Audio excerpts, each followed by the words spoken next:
definitely a strong neurological connection, reflexive, developmentally supported between our hands and our head, in particular our hands and our mouth.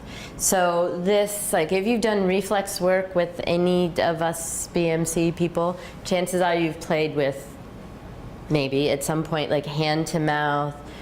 Well, how does your hand respond? Does your hand go with, I mean, does your mouth follow your hand?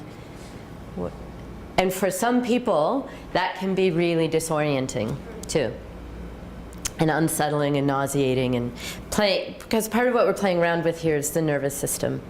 And in that, if we've learned to do things from our eyes, and then we go underneath our eyes, so our eyes become really dominant, right, as adults, even before that as children and adults. But underneath that is the orientation that we do from our mouth and our ears. And in our inner ears, our vestibular system, which is not ears in the terms of hearing, but like, and when we were doing a spine class, we were playing a little bit in the head part with the difference between, with your eyes closed, finding the inner sense of where your head was, and then opening your eyes and seeing if that information was, if the two things coordinated with each other or not. And the, so we're kind of getting into the realm of playing with that stuff again. And it can be really disorienting. And in general, like as you get somewhere in the feet and in the hands, it's interesting because it didn't come up in the feet this time, but often when I work with people on their feet too, they get really disoriented and nauseous, or some people do.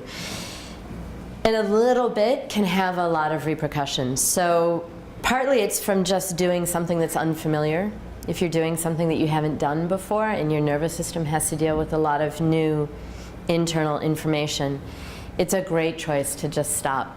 It also might be that it kind of makes sense after once or twice and then you stop, and I might say it 15 times and you could do it 3 and be done until the next piece. So, but there would be a lot of reasons that this could